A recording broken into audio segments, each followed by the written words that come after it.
Vivek Ramaswamy. Yes, he's making his stops at every single podcast except for LFR Family Podcast, bruh. How come you won't pull up here?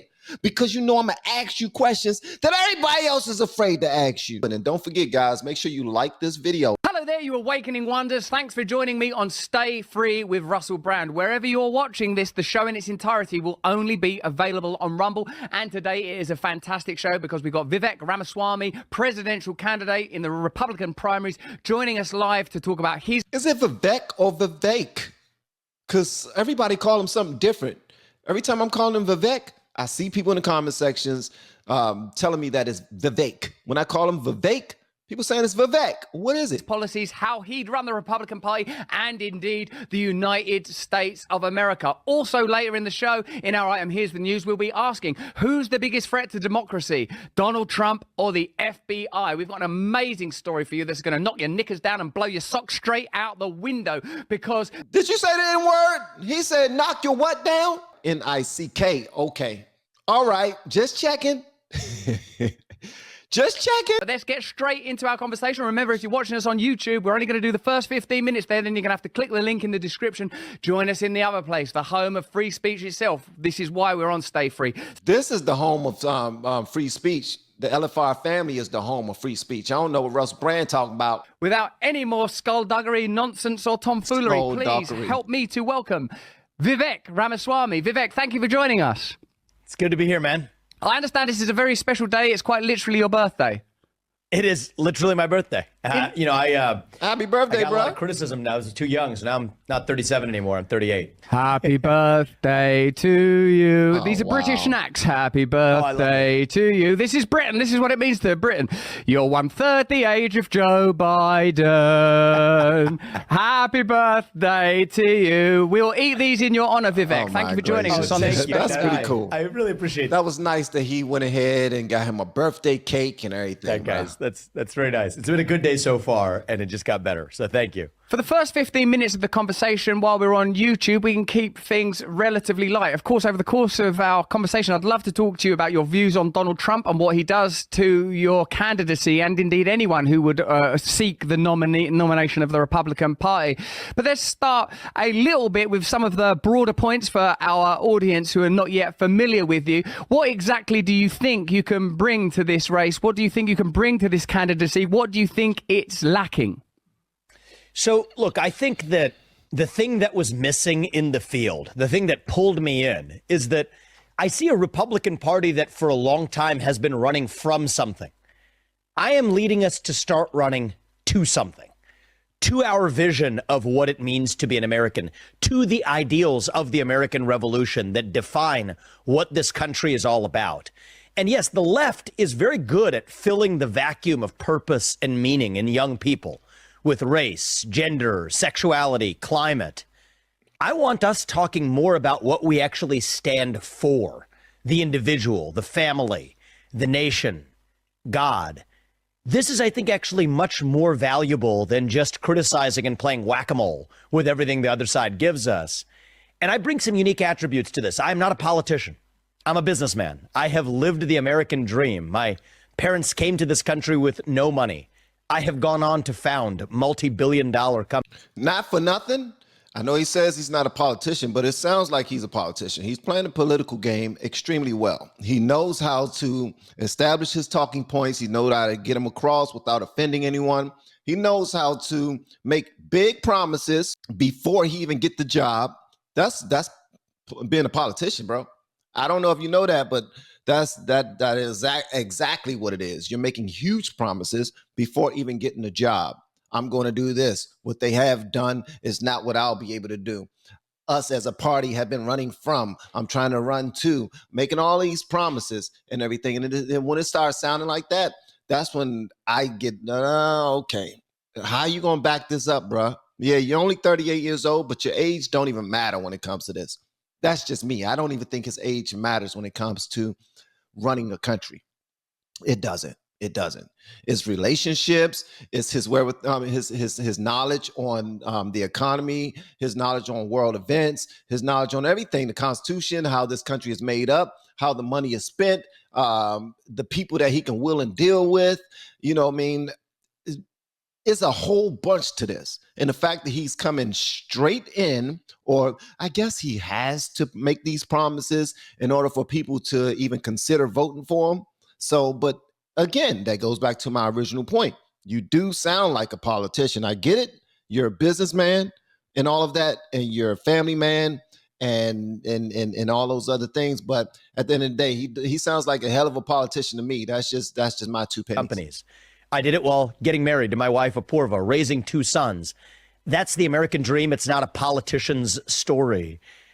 And I think it might just take somebody of a different generation to get this job done and actually reaching young Americans, bringing them along, reminding them why we have to be proud of this country, all the reasons we have to be proud of this nation we call home. And you know what? That's a unique combination. Somebody who both comes from the business world, but understands the Constitution deeply. Somebody who cares about this country, but who has also succeeded in living the American dream and who is young and a member of my generation. That's what I'm bringing to this that I think nobody else is. It is what gave me the duty to, I think, it called me into this race, and we will see what God's plan is for us. But for now, we're going to keep doing what I believe is my part, and my heart says we're going to be successful. Thank you for bringing up God, bro.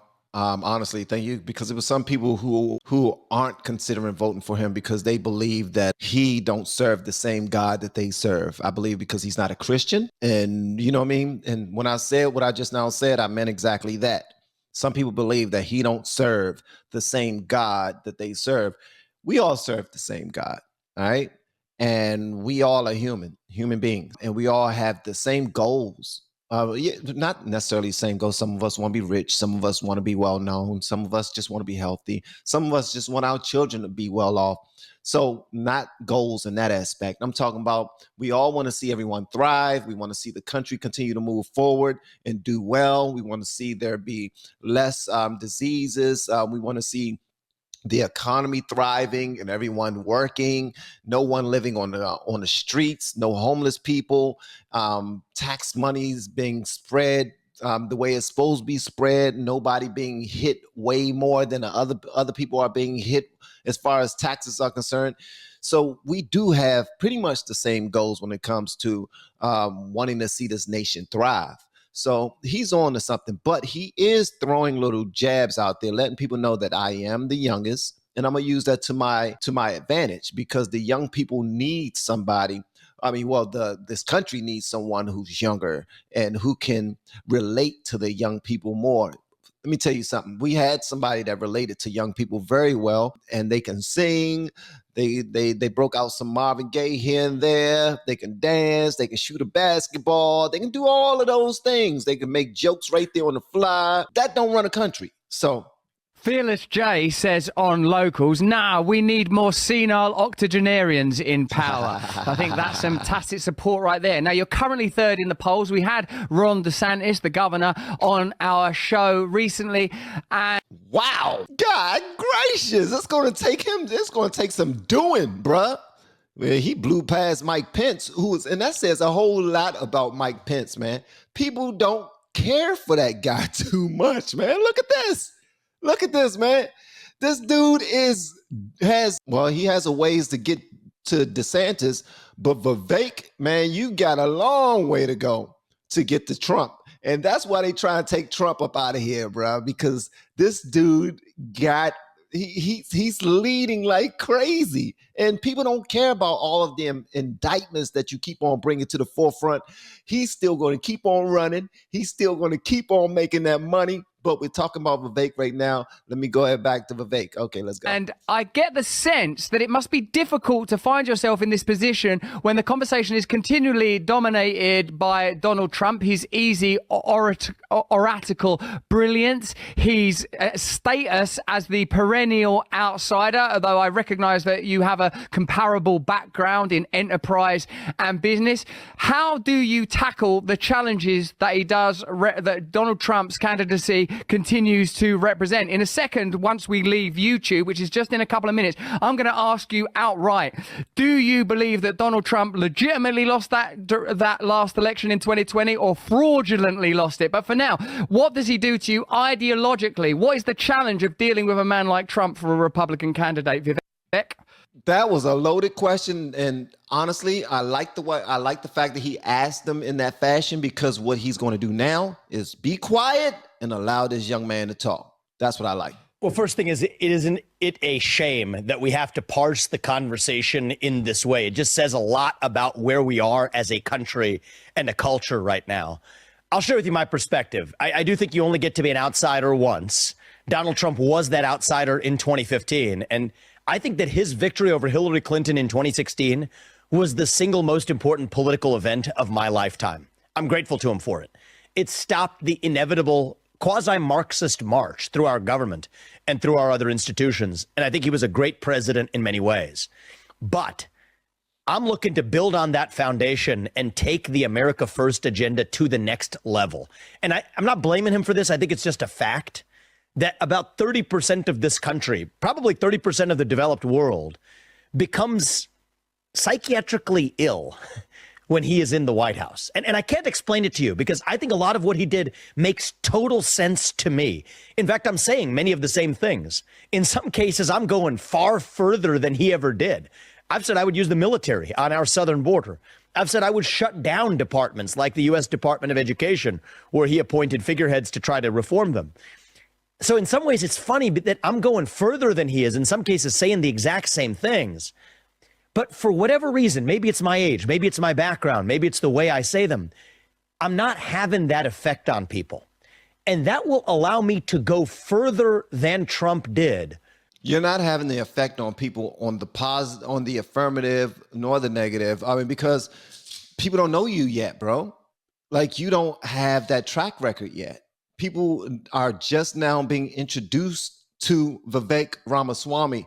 Yes, he's making his stops at every single podcast. I don't care which one it is. Well, every last one except for LFR Family Podcast, bruh. Huh? How come you won't pull up here? Because you know I'm going to ask you questions that everybody else is afraid to ask you. I'm going to ask them. I'm going to make you answer the questions that the people want to hear. No, I'm not. I ain't even got no extra questions. But yeah, nobody knows you yet. That's it. That's it. And so what you're sounding like right now, you're just sounding like to a lot of people. Yeah, you're saying the same things, and you're going strong and tough, and you're unapologetically pro-life and all these other things. But you just sound like a guy who's interviewing for a job at this point. You're extremely intelligent, extremely successful. Your family is lovely. Your parents have an amazing story. But at the end of the day, you sound like someone who's running for the job. And what comes with that is people think that you're just saying what you have to say in order to get into the seat at this point.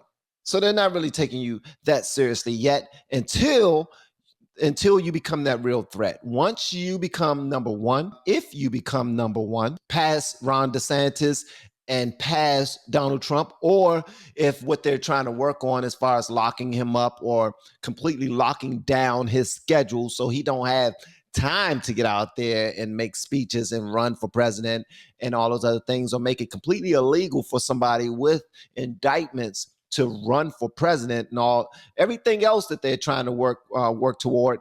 Listen, until all of that happen, you are just that guy you say all the right things, and you got a great background, and no one has any dirt on you. And you, like with Ron DeSantis, they can at least compare how he's the governor, how he's governing his state in Florida right now, and everything else, and his relationships that he's built over the years, and things he said he will do, and things he was not able to accomplish while being the governor. You can't do that. Like, only thing people can do is pick apart your finances. You had a lot more to do. So keep on making your speeches and keep on having your one-on-ones. I think that is helping you. Obviously, you've passed a whole bunch of people who are running to be the Republican candidate, but you got some work to do. While also, I think, having the last best chance we have of uniting this country. And you know what? That gives me a sense of enthusiasm and excitement. A lot of people want me to sit here and bash Trump. I'm not going to do that. I respect him. I think he was a great president. I just want to build on that foundation to go further. And I'm pretty happy. I think other candidates might be frustrated. For me, I'm in a different seat. I was at not 0%. I was at 0.0% in March, which is not that long ago when I got into this race. I'm now polling a third in the Republican primary. We haven't even had the first debate yet. So I'm actually pretty happy with how things are going. I'm on the same trajectory that Trump was in 2015. And in many ways, I'm more similar to Trump in 2015 than Trump today is to Trump in 2015. And I think that's exactly why we're going to win this election, probably in a landslide. And I think that's going to be the single most uniting event for this country. I don't even think he believes that. I'm looking at his eyes right now, and in my 45 years of living, I became somebody that's good at judging people's character, all right? I think he's a good guy. I think he's a good guy. I think he's extremely ambitious, but I think he's just a teaspoon disingenuous of what he'd like to accomplish and what he really believes at this moment. He don't believe that he's that close to winning. He do know that this is an uphill battle for him, completely uphill battle. He's looking at his record and how people really believe that he could potentially be a good candidate, but he's wondering, why am I still this far behind Ron DeSantis? Yes, I'm going to use Trump's name. Yes, I'm going to tell people that I will pardon Trump, or I will arrest all of the people who had a hand in trying to persecute Trump. He will say that because how does that benefit him? Well, that benefits him by starting to put it in people's mind who support Trump, that if Trump is not available to run, he is a good second. He is a good person to go to. He's a good go-to after that. So if Trump's 59% falls off, where would that go? Well, it'll go to me because I'm saying all of the right things. I'm saying that I'll do what Trump said that he'll do, and then some. And he's comparing himself to the same trajectory of Trump back in 2015 before Trump won. And he's constantly doing that, but he's also saying that he'll take it a step further. Like Trump was hard on the swamp, and he was tough in this aspect and tough in that one, but I'm going to take it a step further.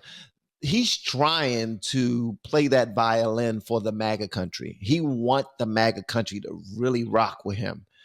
I don't know if it's working though, man. And to be honest with you, I haven't decided yet. I have not decided yet. Like if Trump was to be taken out of the race at this point, and it was just between him and Ron DeSantis, right? Who would you vote for? Be honest. I mean, objectively, this is with absolutely no biases. Just looking at what they've presented so far, what they've done so far, their resumes so far, what they've said so far. Who would you vote for?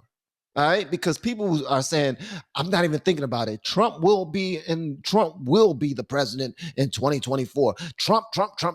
Okay, dismiss that. Just dismiss that for a moment, because this RICO case is real. It's real. Like I told people before, the RICO case does not have to prove that Trump did anything criminal in order for him to be convicted. Okay? And they've also studied the fact that he himself, if elected while behind bars, cannot pardon himself. I know people are saying that he can, but I would like for you to send me some information by an actual lawyer that says that, because I'm starting to look into actual facts instead of just listening to the echo chamber. All right.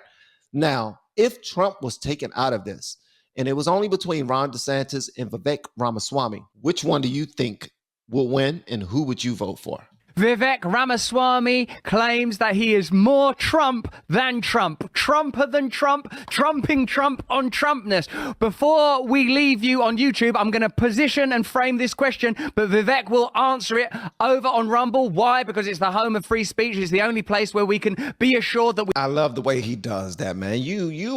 He's a master marketeer, man. Listen, Russell, you've done a great job. Vivek, you're doing a remarkable job, bro, and much success to you and your team. And I hope you, if winning is what you're going after, you know what I mean? If all the cards are played correctly, I hope you get to your goal, bro.